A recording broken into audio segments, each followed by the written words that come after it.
There'll be another event on tonight that dared to clash with ours, but not to be deterred, we agreed to continue with our excellent platform of speakers and to record it for those who may have been tempted away to watch the football.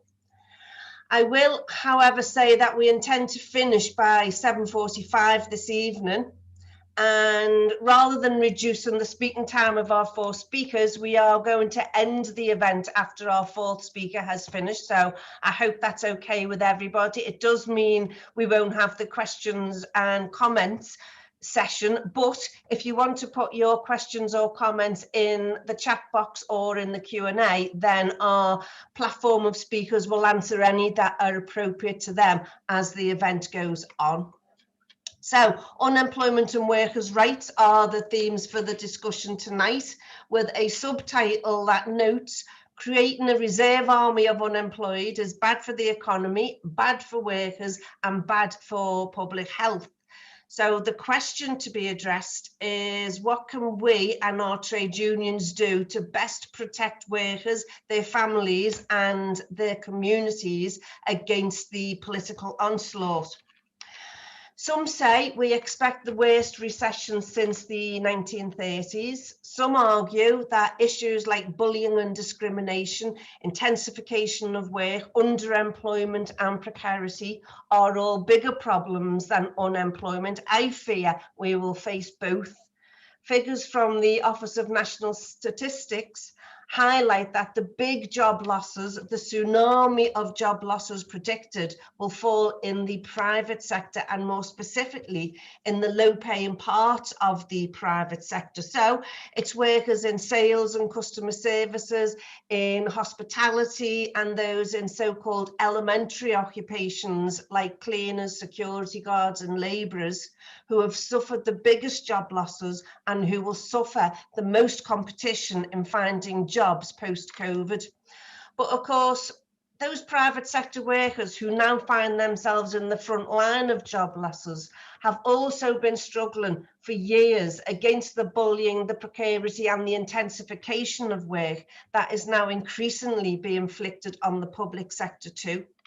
Privatisation, deregulation, outsourcing of jobs and attacks on trade unions have all had a profound and negative impact on the nature of the labour force and on the jobs that people do.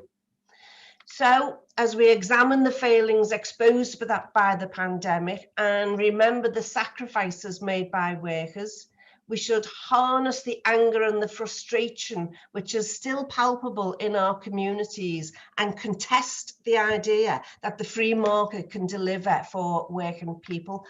Capitalism has failed the working class. Austerity, as the Financial Times announced late last year, has died and should not be mourned. Or to quote another person not often referred to at an IER event, and that is Tony Danker, the new director of the CBI, who said, "We need an economic plan more like that of 1945 Labour government than the 2008 financial crisis." But clearly the government isn't listening to such sound voices. Only today it was reported that 6 million claimants look set to have their £20 a week COVID uplift slashed from their benefits from September, which it has been warned by one think tank or another will plunge 400,000 children into relative poverty. It's clear we need a new plan for the future. It's time for a new deal for workers, and the timing couldn't be better. This year is the 100th anniversary of the National Unemployed Workers Movement. It's also the 40th anniversary of the 1981 People's March for Jobs. Two community-based collective actions taken in the face of unparalleled economic attack on the life of working people. IER's New Deal for Workers was launched on May Day this year, and that put the case for supporting, educating, training and employing our citizens, because we know unemployment anywhere places stress on society and on the economy. Inequality adds to health problems, crime issues, and increases demand on all the social services at the same time that the tax take is reduced as less people are paying national insurance and welfare spending is increased to replace the wages people are being denied through unemployment. At the heart of IER's New Deal is the role trade unions should be allowed to play in economic and industrial planning, not least by rebuilding collective bargaining to allow unions to negotiate standards across whole sectors of the economy. That alone would help rebuild our economy and our communities. As we know, unions bring an 8% wage lift to pay packets, which is then spent in the shops buying products that other workers are producing. It's a win-win. So with that kind of background, I will shut up and let our panelists have their say on what they think trade unions can do to protect workers from the upcoming threat to jobs and communities. And our first speaker this evening is Martin Kavanagh. Martin has worked and been a union rep in the Department for Work and Pensions for many years. He is currently the PCS Deputy President, as well as the President of the PCSWP Group and PCS Northwest Regional Chair. So a man with much experience. Martin, over to you. Thanks very much, Carolyn, and I want to thank yourself and comrades in IER for inviting me to address tonight's really important event. And I agree with you 100% that actually this couldn't be a more opportune time to be having this discussion and this debate as we wait to see what the final outcome of any future announcement next Monday from the Prime Minister will be about the latest element of the roadmap, or at least a section of the roadmap from the 19th of July. I think the one thing that we've all come to expect, not just in this particular parliamentary period, but also right the way throughout the Tories' tenure under various guises since 2010, is whatever the next news will be, it'll be bad news for workers and it'll be bad news for the trade union movement. And I really want to touch tonight on the importance of having the absolutely critical safety net of a properly resourced, fully funded and a fair benefit system, social security system, while at the same time very much building on those demands and aspirations that you've outlined, Kat, there about the need to train people properly, get people back into meaningful employment as we move forward into this next phase in our response to the pandemic. Because it's been clear to our union, PCS, and our members, especially those at the front face in Department for Work and Pensions, that the inadequacy of the social security system that we currently have has really been brought into sharp focus throughout this pandemic. 3 million new claims for universal credit, the flagship benefit policy of this government. Many of those, in fact, the majority of those, for people who've never before needed to claim benefits, who've never had any involvement with the social security system, of using the welfare state for the first time. That added to the millions of job losses that are expected as a result of the pandemic. And the outlook for those already on benefits and those who may need to use the social security system and the welfare state in the coming period is bleak. And we say it's bleak because there are a number of facts and figures that I could go through tonight, but I could literally fill the entire hour of going through them. So I won't do that, you'll be pleased to know. But it is true that the main rate of unemployment benefit, as it currently stands, it's at its lowest level since 1990. It's true that more than £30 billion has been taken out and cut from the social security budget since 2010, since the first coalition government between the Tories and the Condems. And the average benefit income of a family with children is now nearly £3,000 a year less than it was 10 years ago. Now, they're really, really stark figures, aren't they? Because at a time when we know that we've got the fight of our lives in trying to protect workers and to ensure that people do not fall into that absolute poverty trap, to actually have that level of benefit and that level of cuts to benefit that are worse than they were a decade ago says everything we need to know about the political ideology of the government that we currently have.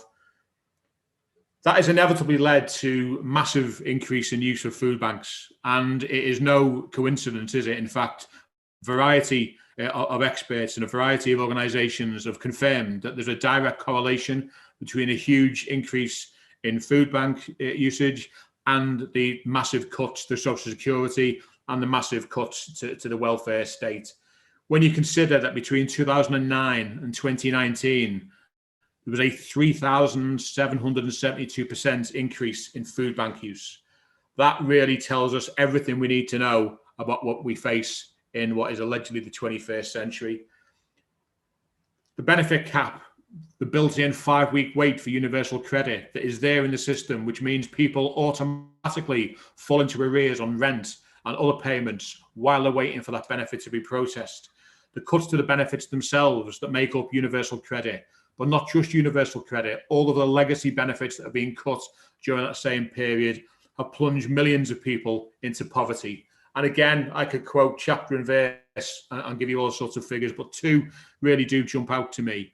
14.4 million people in the UK were living in poverty. This is pre-COVID, so this is before the pandemic hit.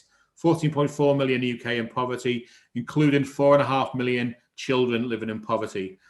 1 in 12 of all households in the UK experience food insecurity on a regular basis. 1 in 12 households. And this is before the pandemic hit.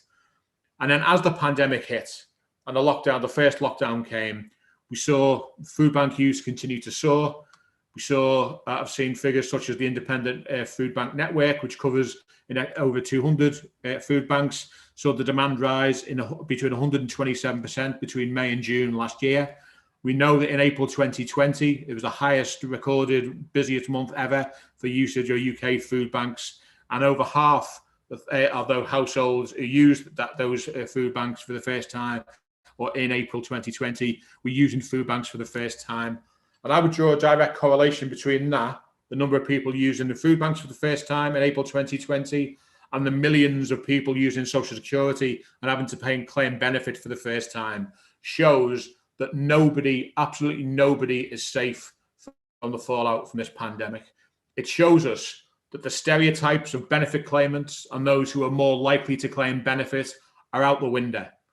We can't allow the Tories to continue with their narrative about saying the only people who claim benefits are the work shy or those who are fudging illness and disability. None of that has ever been true, but it really is stark now in terms of the future and what we have seen during the course of this pandemic. Destitution levels are expected to double as a result of this pandemic. So what does this all mean? What does it mean for us, and what do we need to do about it? Well, what it means for us is that we have now, without any doubt, the fight of our lives on our hands. We need to change not only the narrative, but we as a movement, the trade union and labour movement, need to ensure that we continue to fight for the most vulnerable in our society. And that is why we should all react in absolute horror and with real anger at the point that you made before, Cad, about the £20 cut to universal credit that's been confirmed today.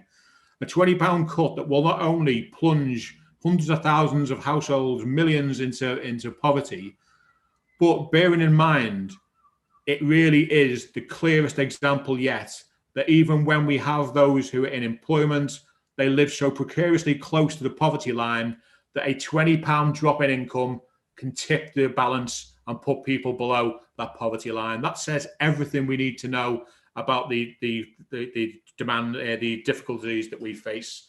And at the same time, when all of that's been happening over the last, since 2010 with the Tories, even during the course of the pandemic, we've not only seen cuts to benefits, we've seen a decimation of the DWP itself, with 52,000 staff working in DWP less than there was in 2010.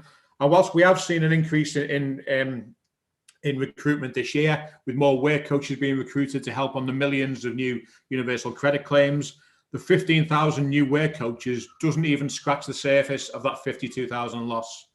And it is very, very telling that, again, let's consider this, that at a time when people need the support and help of a public service to help them through a really difficult time, with the importance of Social Security never being greater, at that time, they will only employ fixed-term appointments or casual appointments or agency staff to do the job of work coaches.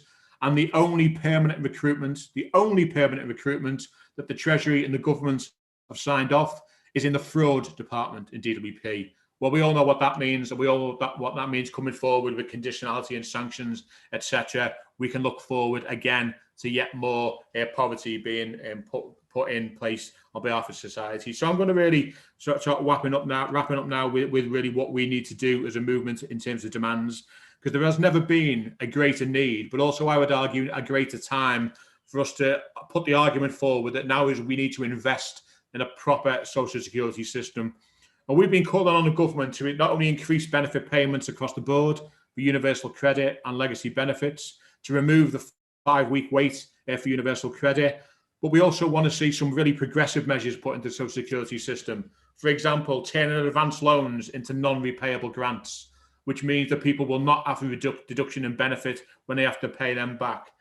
To enshrine the £20 bonus, as the government called it, for universal credit, to ensure that that is put in place and remains in statute. And in the longer term, to scrap and replace universal credit with a proper benefit system. The Labour movement must take up the demands with the government, because no one's going to do it for us. We saw under the last leadership of the Labour Party that Labour had a strong commitment to radical welfare reform, and we did a lot of work under the Corbyn leadership to put forward our demands on a proper welfare reform. But during these challenging times, it is absolutely critical the current Labour Party don't abandon those commitments, but equally the trade union Labour movement don't just support what was in that initial manifesto from Corbyn, but get fully behind the demands that we are going to put forward moving forward. The role of social security is absolutely critical, absolutely critical. We have long campaigned for a massive expansion of the job centre network, not the 130, 140 job centre closures that we saw 3 or 4 years ago, but a massive expansion of the job centre network. So we don't overly rely on digital services. We want a social security system that should play an integral role in providing people with access to high quality training, skills and training programs so they can get meaningful employment moving forward. And we previously called for DWP to explore the option of being split into two in a way that in some respects it was more than 30 years ago, with the department focusing particularly on employment support and another department looking at the issue of social security, that safety net for those who aren't able to find work or aren't able to work. The first will provide the vital services needed for people who are looking for good quality jobs and training. And that has to be a critical element of what we do moving forward. But the second will touch on those points that I've made earlier on in terms of the facts and figures, that those who are unable to work or those who can't work due to the circumstance in which they find themselves in, they will be given financial support and provided with the help that they need and allow them to live in dignity and respect. And that has to be at the core of what we try and do. The PCS bottom line is that DWP should be given the resources it needs to provide those vital services to the public. On a meaningful employment, the pandemic has highlighted the reality for those who are on precarious employment. Start of the pandemic, 1 in 10 workers had precarious jobs. And as you outlined, Kat, that is going to grow and grow and grow. So never before has our response to this been so needed, and never before has our response to this been so critical.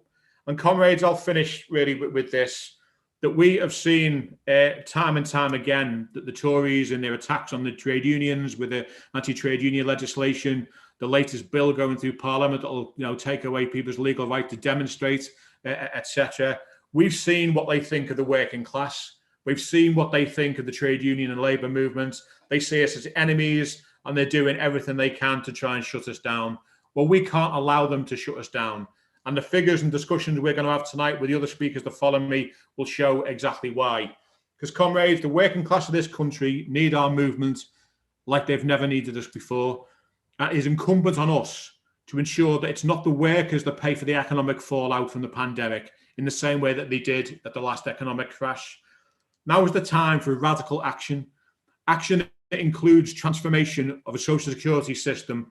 And we're calling on the entire trade union and labour movement to be bold and go even further than was proposed in that initial Corbyn manifesto on social security and proper employment rights. And I encourage trade unions, charities, think tanks, and others across the movement to join us in the fight to radically transform the social security system into one that places fairness, respect, and dignity at its core, not pressure and bullying tactics. One that supports people back into meaningful employment while providing a much needed safety net for those unable to find or take up work. A new social security system and a new society that we can be proud of and we can own as a trade union and labour movement. That's what's at stake, comrades. And I just urge you all to get behind this campaign, get behind everything that IER and the other comrades that are going to be speaking tonight will be doing, because the working class needs us now like never before. We need to step up and leave our legacy, a legacy that we can be proud of, a legacy that will protect the working class and those who fall on unfortunate times in the months and years ahead. Thanks very much for the opportunity to address this meeting tonight, and I look forward to the rest of the meeting. Cheers, Cad.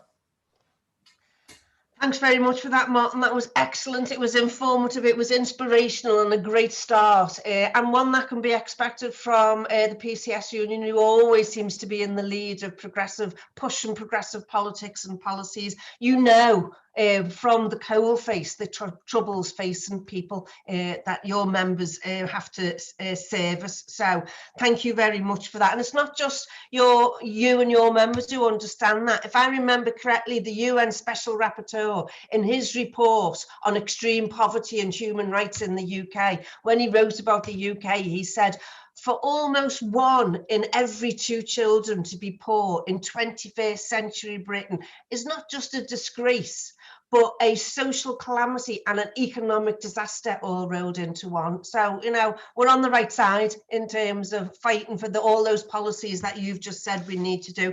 Thanks very much for that. That was excellent. I will move swiftly on to our next speaker. Our next speaker is Brett Sparks. Brett has been involved with the trade union movement and labour movement for over 25 years. He's a former shop steward and branch secretary for T&G and Unite, as well as a lay tutor. Since 2012, he's been the regional community and in-schools coordinator for Unite in the Southwest. Build and unite community from scratch. Well done, you. And he's also held industrial roles and oversees the Unity Over Division initiative for the region. And Brett's going to speak to us tonight about community branch support and organising in the community. So over to you, Brett. Thanks, Carolyn. And I just want to thank Martin as well, because this follows on very, very well from what Martin said. And we, our Unite community membership, has worked very closely with PCS previously to look at bringing workers in the DWP together along with claimants to see how we can work together to produce a much fairer social security system for all and a much safer safety net. I'm going to swap my talk around a little bit if I can. So I'm going to start off with organising the community and then go on to community branch support, because I think it kind of flows better that way. So if you'll excuse me on that, I'm going to break the rules. I've always been a bit of a rebel, so I'm going to break the rules on that one. Organising the community. Well, to be honest with you, it's very similar to the kind of organising we do in the workplace. The idea of getting people together to fight for a common cause is ideal. It's exactly the same, but there are some quite different challenges which you wouldn't normally face in the workplace. I think the biggest of these is to define your community. That's quite a difficult puzzle, and when we first started community, it became very, very clear that this was a fundamental point we had to address. In the workplace, you have a natural community. Everybody has their own connection to each other, and therefore they are a community within that workplace. But when you're looking at the wider community in general, what is it that links those people together? Could it be a geographical area? If there is a geographical area, it's how big is that area? Is it a few streets? Is it a couple of houses? Is it a town? It could be a campaign that they're looking at. It could be, we want a 20-mile-an-hour speed limit outside the local school, or it could be just shared interests, a sports club, etc. and that's quite hard to define, and it changes on every single community we come across. So we're constantly talking, and we're constantly looking at various ways we can define that community and see who the people are within that community, who are the movers and shakers, the leaders, who the people have the skills to help with the campaign, who are the connection pieces within that community. So James, if I can just bring up photo number 1. This is a campaign that we ran several years ago in Bristol, and this was very much a community-based campaign for what it was there was one swimming pool in Horfield in Bristol that had was the only swimming pool in Bristol that didn't have a women's only swimming session. And these young women have been campaigning on this for 3 years, been writing all the usual letters to MPs and the council and the management company of the swimming pool, getting the same results. There wasn't any call for it. There wasn't any. There wasn't a financial. There was a financial burden on it that wouldn't help, and that no way it would work. So what we did was we invited these people in to join Unite, and we trained them up on how to run a campaign. And within 6 weeks, the council phoned us up and said, "Okay, we can do that, no problem. In fact, we'll subsidise it all when we give free swimming lessons to the young kids as well." So it just goes to show that we can take that down now, James, if you wish. It just goes to show that we can do that sort of thing, and that was a perfect example of defining what the community is. It was a group of people that wanted a women's only swimming session. That was it.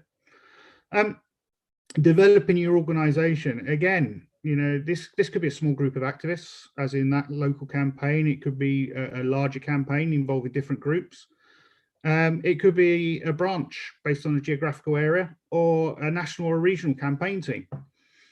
But what we got to remember is that within Unite Community, the community membership is set up for people not in paid work, and that tends to be very fluid. So lots of people find work, which is great, but that can have a big detrimental effect on your organisation itself. You may suddenly lose one of your key activists because they've got a job. So we need to be aware of that at all times. Again, similar to a workplace campaign, you need to identify what our needs are. We need to identify what the campaign objectives and goals are. Quite often we deal with people who are very politicized, and they want to see change now, and they're very angry. But unless we can identify how we're going to get from one place to the next and what is our goal, we never ever achieve it. We need to identify who the people we're trying to influence are, be that the general public, and I'll come on to that in a second. Or, is that politicians, decision makers? Is it the wider trade union labour movement? Quite often, especially within Unite and with the wider trade union movement, there has been a debate for the last 10 years, and Unite Community is 10 years old now, about the role of people who are not in paid work. What are their role within the trade union movement? We need to identify what materials we need. We especially during the pandemic, everything's been moving at 100 miles an hour. We've had to become efficient using these sort of platforms, electronic materials, which, I'll be honest with you, I was very much on a very steep learning curve 18 months ago on how to develop all this, as I'm sure most of you are. We need to be innovative as well. One of the big successes of Unite Community over the last few years has been the way we've gone out of our way to do things differently. So we go door knocking, yes, but we go there with a certain purpose. Our materials, we try to be creative. And if we put up photo two, maybe we can see this is just one from our branch in West Dorset that we put around all the housing estates in the local area. And you can see it's interesting, it's informative. It doesn't talk about trade unions, but everything in there relates to the trade union labour movement. You know, we take that down and put photo 3 up, please, James. That'd be great. Now, in photo 3, what we're looking at there is street theatre, where we've actually grabbed people's attention. This one was about the social security system and the about sanctions and how sanctions have a massive effect on people who are looking for work, both physically, financially, and of course mentally. And this really hits home with the general public. They like to see this. They like to come along and talk and see what it's about, and it engages people. And I'll come on to this again as we move further forward. Thank you, James. Can we take that down now? So we need to be recognisable and we need to get known. And they're very similar tactics there that we can use and we have used across the country in doing these. So I'll move on now to the second part, which is the branch support. Well, first thing I want to say is Unite Community membership is a part of Unite. It's not a separate entity. Some people seem to think it's something different. It's not. It's a fully functioning part of Unite the Union. And our community branches are just like any other branches, and they run exactly the same way with the same rules. What these community branches can do, though, is they can offer support to other members of Unite or other unions, in fact, in their industrial disputes. I'm sure Martin will remember we've been out on the picket line for PCS on a couple of times. The doctors dispute, the BMA dispute, there are too many to mention. And they can be the tipping point between winning and losing. First Bus, Dorset, we put, instead of a normal picket line, we put in there some street fair on the picket line and got people involved. And that was fundamental in tipping the public opinion in favour of those bus drivers, which resulted in a win for them. But I think one of the biggest one we did was the Devon Youth Service campaign. And if we can bring up photo 4 for that, where Devon County Council were determined to slash the youth service. So what we did was we organised the young people who worked in that youth service, and we politicised this campaign and made it a very, very toxic campaign for the Tory County Council in Devon. So much so that even the Chief Constable of the Devon and Cornwall Police actually came out in support of our campaign. What that did there was that infused those kids. Some of those have gone on. One of them now sits on the Labour NEC. But that was a direct result. We could not have won that industrially, but we saved 52 jobs on that one campaign just by organising those kids. And those kids now know they can make a change in their society. So there's a lot of things that can be done with Unite Community and unemployed workers in general if we have the tools and the backing of the wider trade union movement to do it. And it helps everybody. It organises, it allows people to have a voice. So I'm going to wrap it up there. Just like to say, finally, thank you for the invite to come along and speak. It's been great. And I'm looking forward to hearing the rest of the speakers tonight. Thank you.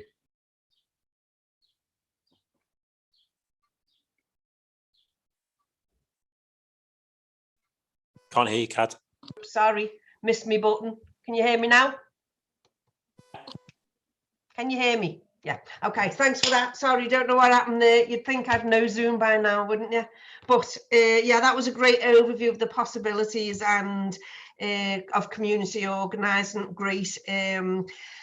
We need to assess where the political pressure points are in each of those communities, and then map where the power points are and where we take our campaigns to. So it sounds like you've got all that sorted. Martin spoke earlier about changing the narrative, and we constantly talking about reaching out to the unorganised. So your campaigns and materials look like an excellent way. I might be pinching that idea of a quiz to send out with all the pictures and everything. That looked good to me. So thanks very much for that, Brett. I'll move swiftly on to our next speaker, who is Helen O'Connor. Helen worked as a nurse for 28 years and 3 years ago she became a full-time NHS organiser for the GMB trade union, where she covers many of the large NHS trusts in South London. GMB organises clinical staff, administration staff and soft facilities workers like porters, domestic and catering staff. GMB, where I understand the first health trade union in the UK to support the call for a 15% pay rise, which slashes that pathetic 1% offered or recommended by the government. And GMB continues to campaign for that. So she's got a big background in the public sector and the GMB, but tonight also Helen's wearing another hat, which is in her role as a long-standing and entrenched campaigner for the People's Assembly. So Helen, over to you. Thanks very much, Carolyn, and thank you so much for inviting me to speak, comrades. And I think I'd like to start by making the point that one of the consistent features of this economy is instability. And this was the case before the COVID pandemic. Boom and bust, crashes and crises are inbuilt into our system. While inequality rises and an increasing proportion of the wealth is funneled to the top of society, unemployment, underemployment, and the erosion of workplace rights continues to grow. And the result is that the bulk of people in work feel a deep sense of uncertainty and insecurity, and they feel they have to accept everything thrown at them by exploitative employers in order to make enough to keep the roof over their heads and to feed their families. And rising unemployment, as we know, is a weapon that's used by employers to reinforce a race to the bottom on pay terms and conditions. And wages, terms and conditions have been driven down to the point that 56% of people living in poverty are now from a working family. And the numbers of working people living in poverty has doubled over the last 20 years. And 31% of all children now live in poverty in this country. And I'm aware that quoting statistics can sanitize the brutal reality of how living in poverty destroys the physical and mental health of human beings, because warm, clean, dry housing and food are the most basic building blocks for human health. And these basics are being denied to increasing numbers of the population in this country. Growing up in poverty destroys the life chances for the vast majority of children, and we need to be very clear about that. It's not the norm for a child who's been doomed to poverty from the moment of conception to climb out of that poverty and thrive as an adult. In fact, many of these kids end up resorting to drugs, crime, and being incarcerated in the prisons and psychiatric services as adults. And no one can escape the impact of growing poverty and inequality in society, because inequality, as Kat has already made the point, leads to increased crime, increased violence, increased sexual exploitation, addiction, and a rise in every single social ill. Everything is linked. The assault on workplace rights and trade union rights has been a major factor in increased poverty in this country. And the trade union laws have been designed with one purpose: to take away our right to withdraw our labour, which is the only real weapon that workers have. And the aim is to erode our collective strength to make it easier to control and exploit working class people. And the world of work has changed significantly in the past 10 to 15 years. And this has happened almost by stealth. We've seen the rise of the so-called gig economy, no set hours, no contracts, everything on the employer's terms, a system in which they have no responsibility for their workers other than squeezing every drop of sweat from them for the lowest possible wages. In order to survive, some people nowadays have not one, but several jobs. The curse of underemployment is now almost as bad as unemployment itself, and we're witnessing exploitation on a scale that would not look out of place in Victorian England. And this is all linked to the Tories' strategic aim of dismantling and destroying our public services, or at least those parts they cannot farm out to be privatised and outsourced and to make further profit. And the rise of outsourcing of public services is linked to a deliberate and systematic push to drive down the pay, terms and conditions of workers. And the driving down of pay in public services is not just happening because employers are mean, even though that's true, but outsourcing is a deliberate strategy by the Tories to give the clear message to workers and the general public that these jobs are no longer valued. Underfunding reduces services, then the government turn around and say this is the private sector is the only one that can deliver. Outsourcing, privatisation follows, and the whole cynical cycle of exploitation deepens and spreads. The greatest lie ever told in this country in modern times was not by Johnson or Thatcher, although they're both world-class liars. No, it was by Tony Blair when he said, it doesn't matter who runs things, the public sector or private. It's not a matter of ideology, it's a matter of what works. Well, it is a matter of ideology, actually. And it's about whether this country is based on an ideology of greed, profiteering, exploitation, and brutality, or on collectivism, cooperation, fairness, equality, and the simple idea that we want a society where we lift people up and work together in the common interests and to everyone's benefit. Privatization has been allowed to run rampant because the Blair lie led to the idea that private is better than public, and it was swallowed by many politicians and sadly by some trade union leaders too. But every poll shows that the public are not fooled by this, and they consistently show support for the public sector, and they're against privatization. But the lie that there is no money is still believed by many, and this has been used to plunge working people deeper into poverty. The destruction of public services, while the already obscenely rich further enrich themselves at our expense. There's been very little coordinated, organized opposition to the deterioration in the quality of jobs that are available for working class people. Arguments get made that any job is better than having no job, when in fact, it's the way the system is set up that causes unemployment in the first place. And unemployment serves a purpose for employers in this government. It works as both a threat and a punishment. The benefit system is deliberately designed to make life unpleasant for people and to keep unemployed people at the lowest level in society. It's meant to be punitive. It's not meant to lift people up. And the cut to the £20 bonus, so-called bonus, is real evidence of that. The underlying message to working people being toe the line, or this is what awaits you. And exploitative employers like Amazon, Deliveroo, Mighty, ISS, and many others have been given huge power to increase their profits at the expense of their hourly paid employees. If a worker complains about their conditions, they're denied the overtime they're desperate for. They're told there's 10 other people out there waiting to take that job. If the worker is brave enough to step up, join a union, tries to organize their colleagues against their exploitation, companies like ISS will either promote them out of union activity, or the rep will very quickly find themselves subjected to gross misconduct charges for the most trivial of reasons.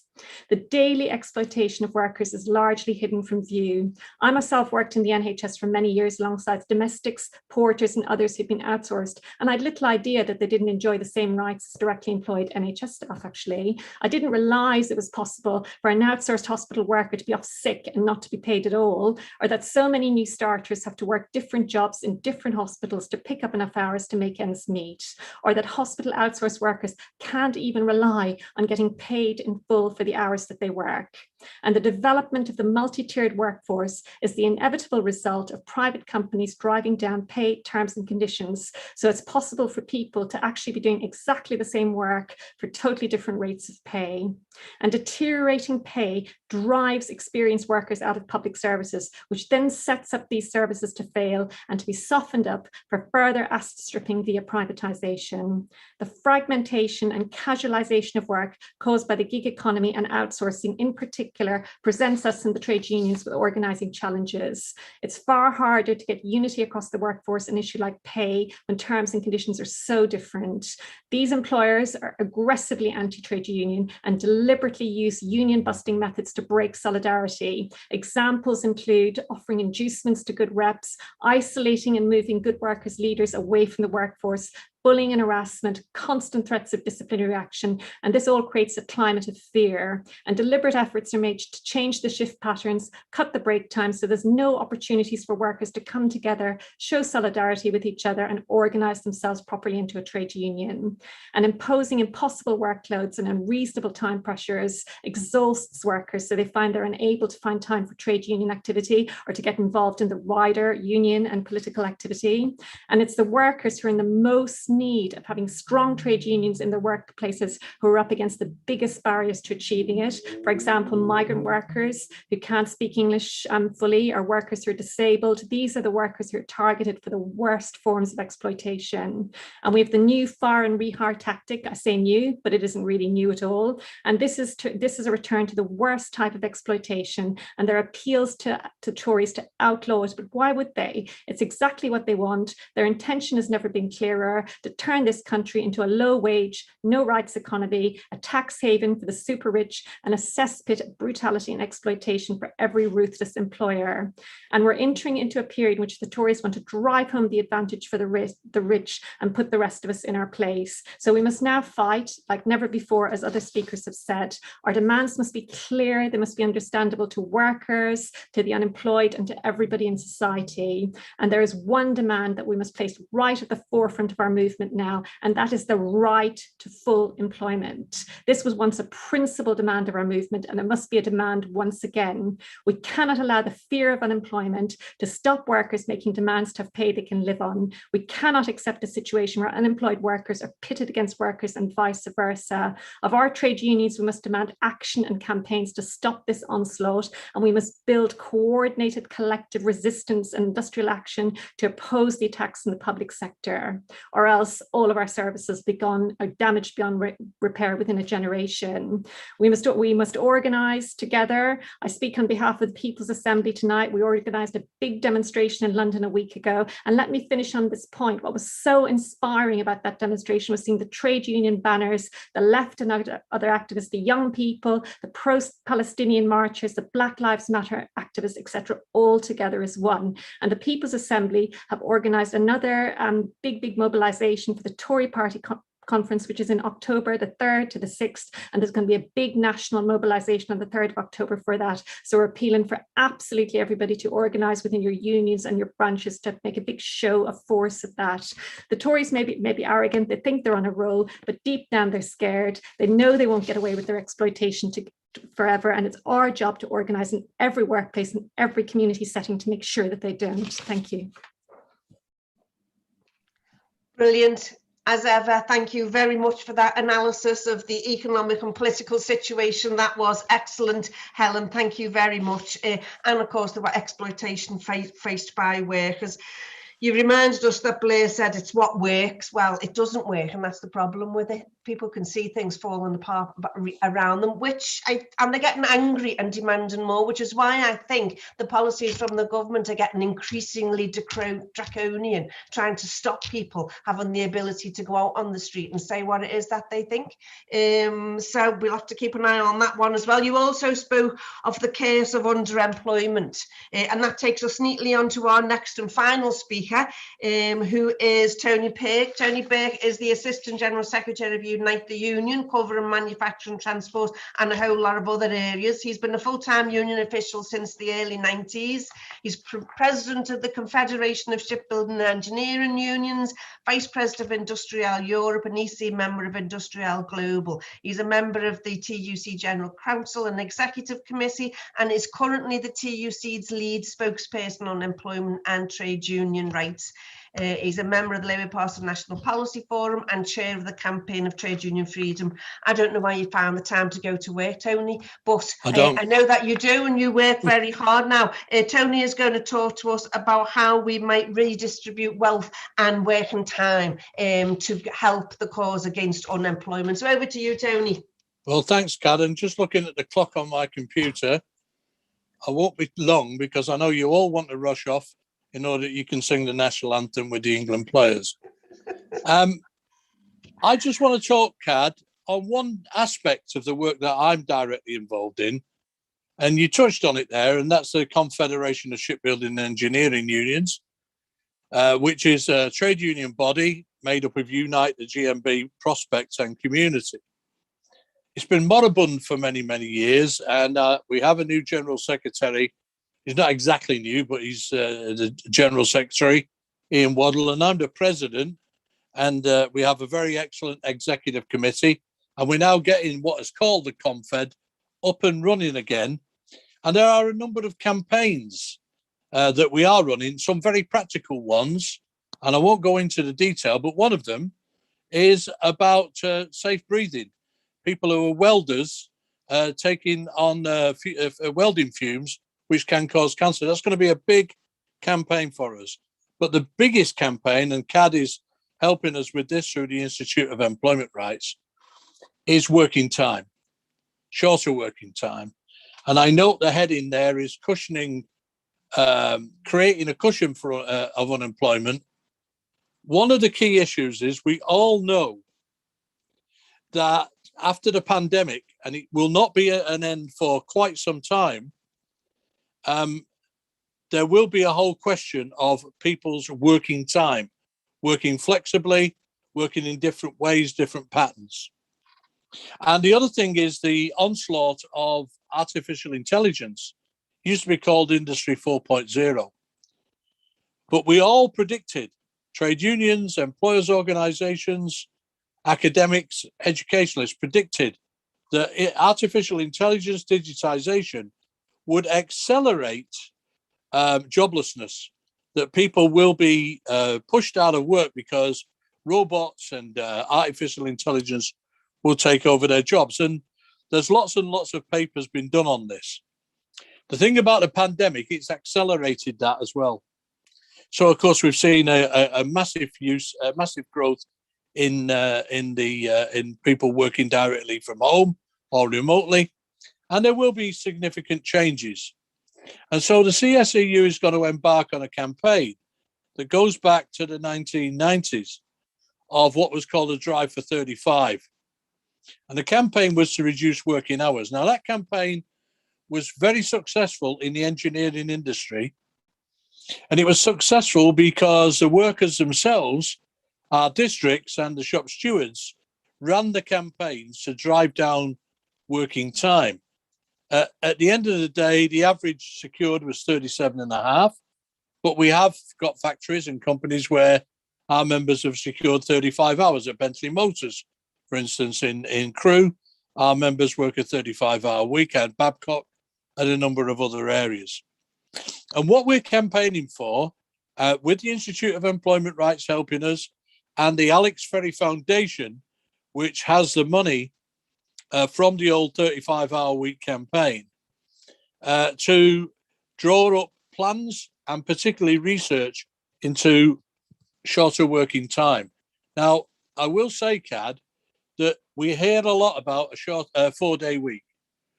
And you'll have seen, I think there was an organisation putting up posters saying, ask your boss for a 4-day week. That is not the way to do it. The Confed's view is this has got to be done politically, but industrially as well. And we're going to have to find a situation where we can argue for shorter working time in whatever way that suits our members, whether that's holidays, time off, flexible working, but doing deals with employers at local level or national level to get that shorter working time, because we're going to need it, because we will find a lot of people who will be out of work. Young people won't be able to get an apprenticeship in the way that they used to be able to. So that's one of the reasons why we're beginning this campaign. And for those of you who follow these things, we are now working very, very hard on going to various meetings. Once this Zoom is over, we'll be able to get physical meetings. And that's when I think we can really begin to kick it off and work with our shop stewards. We're saying that the time is now right, post-pandemic, artificial intelligence, digitization, for workers to be able to work shorter hours. How you get there is going to be by negotiation and, if necessary, through a dispute.